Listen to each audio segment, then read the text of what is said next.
En 1973, le film de science-fiction Soleil Vert, Soylent Green en anglais, imagine un monde aux ressources naturelles épuisées, ravagé par la pollution, le réchauffement climatique, la pauvreté, et où une entreprise, Soleil Vert, se donne pour mission de nourrir l'humanité avec un produit aux origines douteuses. Soylent Green is made out of... Mais on ne vous le dit pas tout de suite. Ironiquement, son histoire se passe en 2022. La France, aujourd'hui.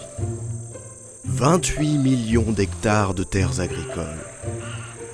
Au moins 40 milliards d'euros de chiffre d'affaires pour la filière élevage. Le tout dans la poche des éleveurs. Vous y croyez ? Est-ce que tu aimes ton métier ? Plus du tout. Et puis c'est clair. Je préfère répondre franchement, plus du tout. Travailler 90 heures par semaine pour 1300 € par mois, je suis pas sûr qu'il y en ait beaucoup qui aient la passion d'un métier comme ça. Mais pourquoi ? Depuis le 12 mars 1946 et le rétablissement de la liberté syndicale en France, les corps de métier peuvent être défendus. Qu'arrive-t-il aux éleveurs ? Le monde agricole bouge. Ça va de pire en pire. Les principaux syndicats agricoles sont 4 en France. Le MODEF, la Confédération paysanne, la Coordination rurale. Le plus grand, cependant, rassemble 14 fois plus de membres que le second. C'est aussi le plus ancien. Ce géant politique, c'est la Fédération nationale des syndicats d'exploitants agricoles, plus connue sous le nom de FNSEA. C'est elle qui défend un modèle hyper-productiviste malgré les sérieux enjeux climatiques et sociaux que nous traversons. Et son logo, est-ce vraiment une coïncidence ? C'est un soleil vert. Soylent Green. Trêve de plaisanterie.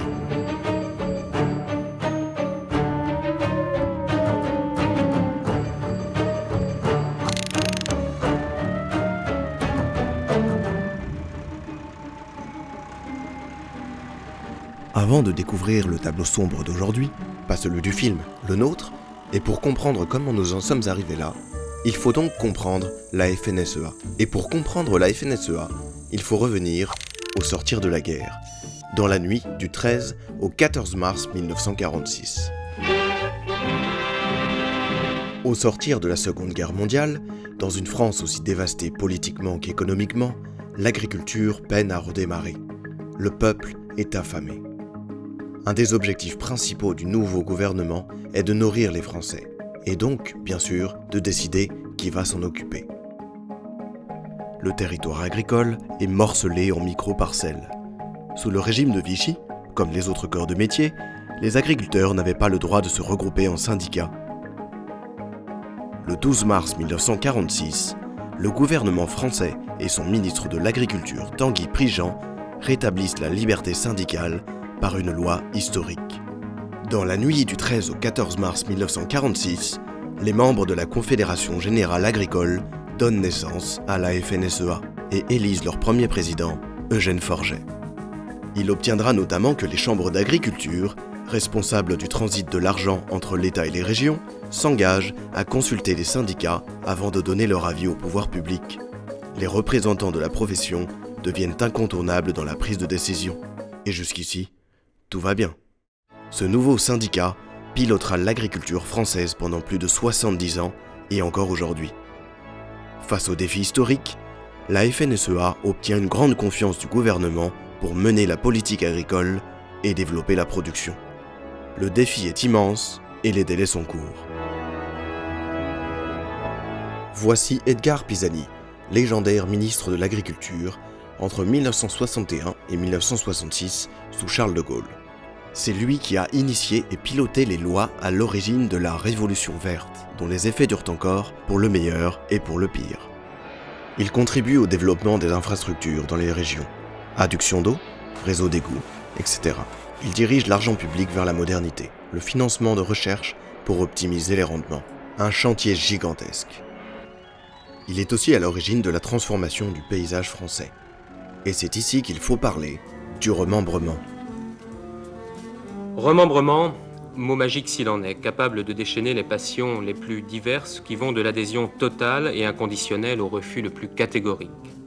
Le remembrement, c'est une des grandes priorités de la FNSEA et des politiques agricoles. En quelques décennies, les parcelles petites et moyennes vont être regroupées en grandes parcelles. À bas les haies, les fossés, les talus où s'abritaient tant d'animaux sauvages. La loi d'orientation agricole de Pisani réorganise complètement les terres. Certains agriculteurs se retrouvent à la tête d'exploitations immenses, tandis que d'autres, par dizaines, puis par centaines de milliers, sont accompagnés vers la sortie. La plupart deviendront ouvriers. Edgar Pisani regrettera cette loi d'orientation. Il en parle dès la page 9 de son livre mémoire. À industrialiser le travail agricole, nous chassons des paysans dont les villes et les usines ne savent plus que faire. Ceux qui restent, trônant dans leurs tracteurs au milieu de champs vastes comme des empires, ne se considèrent plus vraiment paysans. C'est pour ça qu'il n'y a pas le mot paysan ou le mot agriculteur dans leur nom. FNSEA, c'est Fédération nationale des exploitants agricoles, c'est-à-dire qu'ils voulaient ne plus être considérés comme des paysans qui étaient un petit peu un terme péjoratif à l'époque, mais qu'ils étaient des exploitants, au même titre qu'on peut être exploitant industriel. Voilà. Donc le but de la FNSEA n'était pas forcément de protéger les petits agriculteurs, mais c'était de faire, et en accord avec les ministères de l'agriculture de l'époque, c'était de faire des grosses structures. Jean-Michel Gédrazac sait de quoi il parle. Il a monté une association locale pour lutter contre un projet d'élevage intensif près de chez lui. Élevage soutenu par la FNSEA. Alors le remembrement, les arrachages de haies, il y en avait besoin parce qu'en 1945, il suffit de se rappeler les plages du débarquement en Normandie, comment était le parcellaire agricole. C'était inexploitable tellement il y avait de petites parcelles. En effet, cet agriculteur en 1976 semblait content de son remembrement 15 ans après. Alors avant le remembrement, l'exploitation avait toujours 14 hectares comme aujourd'hui, mais alors elle était divisée en 12 pièces, réparties sur 1 kilomètre. Et maintenant alors? Alors maintenant, on se retrouve avec une pièce, uniquement une pièce. Alors ça nous a permis de supprimer 2,5 km de talus et de récupérer 45 quarts de chemin qui étaient utilisés autrefois. Simplement, on est passé des petites parcelles à des parcelles géantes où maintenant on ne retient plus l'eau, on ne retient plus rien. Philippe Grégoire a pratiqué l'élevage intensif et il en est revenu. Il prend la parole pour expliquer la spirale dans laquelle il a été enfermé et met en garde les agriculteurs et les décideurs politiques pour stopper les dérives du modèle agricole actuel. Et de l'exploitation familiale, il nous faut donner... Alors qu'il n'était encore que sénateur, Edgar Pisani fit un discours en mai 1961 à l'Assemblée nationale. Je suis de ceux qui ne défendent pas la petite exploitation familiale, parce que dans cette expression, il y a un mot de trop, c'est petite. 3 mois plus tard, il était ministre de l'Agriculture. Des champs à perte de vue, des cultures rectilignes, une campagne géométrique. Ainsi commencent à naître des exploitations gigantesques, possédées par un nombre décroissant d'exploitants.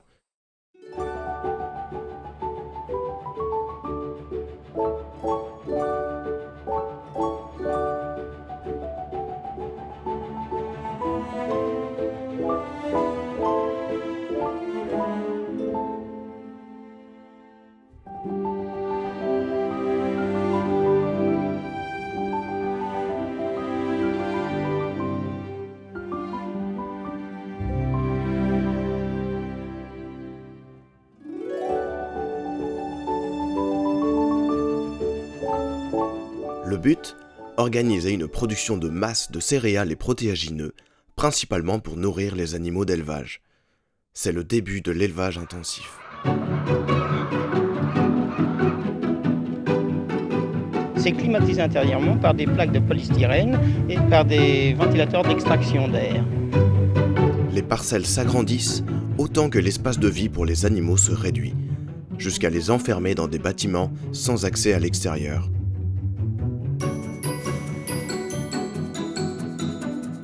Cette nouvelle formule d'élevage va convaincre les éleveurs traditionnels. Mais j'en suis persuadé.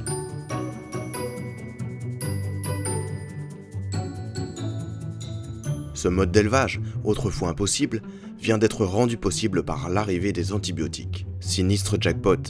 Les éleveurs peuvent désormais se permettre d'entasser un grand nombre d'animaux tout en contrôlant leur mortalité. Et pourtant, aujourd'hui, celle-ci peut encore dépasser 20% dans certains types d'élevage. faut savoir qu'historiquement, on a essayé de faire des élevages intensifs d'animaux très rapidement au début du XXe siècle. Ça a été des échecs retentissants parce que tous les animaux mouraient à cause de leur proximité. Les élevages intensifs sont consubstantiels du développement des antibiotiques. Sans les antibiotiques, il n'y aurait pas eu d'élevage intensif. Les avancées scientifiques permettent également de développer le rendement agricole. L'explosion démographique française qui suit la fin de la Deuxième Guerre n'effraie pas l'industrie. Les agriculteurs amortissent le choc. Si leur nombre vient d'être divisé par 5, leur production, elle, a doublé de volume. D'après un rapport de l'an 2000, un agriculteur produisait déjà de quoi nourrir 6500 personnes, et les exportations dépassaient de 40% les importations. Les supermarchés sont remplis, on vend même à l'étranger. Alors si tous les Français mangent et à des prix de plus en plus bas et que le PIB augmente, c'est une victoire pour la FNSEA.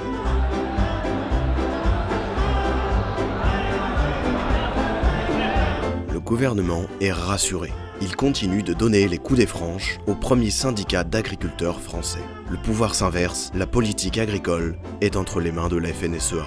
Gestion des subventions, loi agricole, gare aux ministres de l'Agriculture qui oseront s'y opposer. Le ministre de l'Agriculture a été sérieusement chahuté au congrès de la FNSEA cet après-midi à Laval. Il a été hué. Des participants à la réunion lui ont même tourné ostensiblement le dos. Presque comme si de rien n'était, Stéphane Le Foll prononce un discours inaudible dans la salle.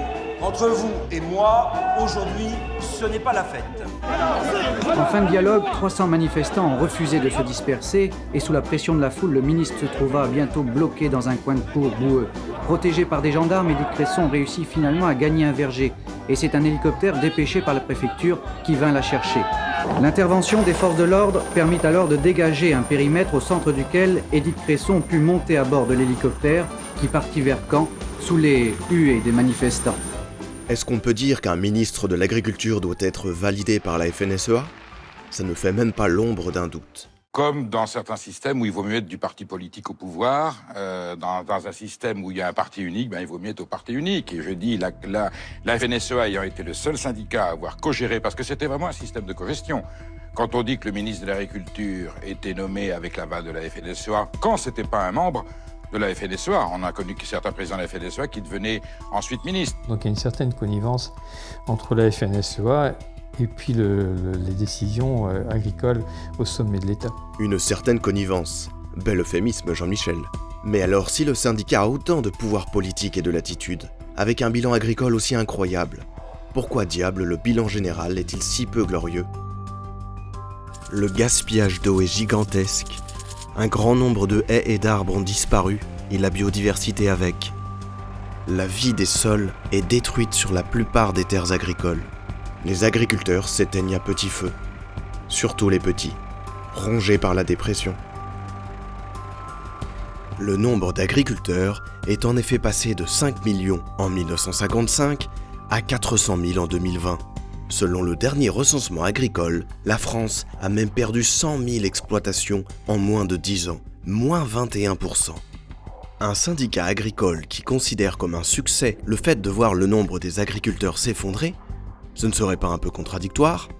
Malgré la mécanisation du travail, les agriculteurs sont épuisés. Malgré 76 milliards d'euros de chiffre d'affaires annuel du secteur, ils sont endettés comme jamais et leurs revenus sont au plus bas. Leur taux de suicide est un des plus élevés toutes professions confondues. Presque 2 agriculteurs se suicident chaque jour en France. 1,2 milliard d'animaux issus d'élevage français sont abattus chaque année et 80% d'entre eux proviennent d'élevage intensif, sans accès à l'extérieur. Ils vivent dans des cages. Ils subissent des mutilations terribles pour être adaptés au système intensif. L'élevage émet des quantités gigantesques de gaz à effet de serre et le secteur agricole représente la 2e cause du réchauffement climatique en France. Sans parler des pesticides qui polluent nos terres et se retrouvent dans notre sang. Si un tel bilan est trouvable en 3 clics sur Internet, alors pourquoi rien ne change ? Parce que le lobbying est une guerre de l'ombre, où les intérêts se heurtent et étouffent toute tentative de progrès. La concentration du pouvoir à la FNSEA a donné une puissance unique et hors norme à un syndicat qui ne veut plus rien lâcher. Que faire sinon un contre-pouvoir ? Les citoyens ont le droit de s'informer et de s'exprimer sur le sujet de l'agriculture. Et les agriculteurs aussi, y compris ceux qui n'appartiennent pas à la FNSEA. De leur côté, étrangement, le son de cloche n'est pas le même. Et il faut écouter ces hommes et ces femmes qui, sans l'ivresse du pouvoir, offrent la triste réalité du métier d'éleveur aujourd'hui.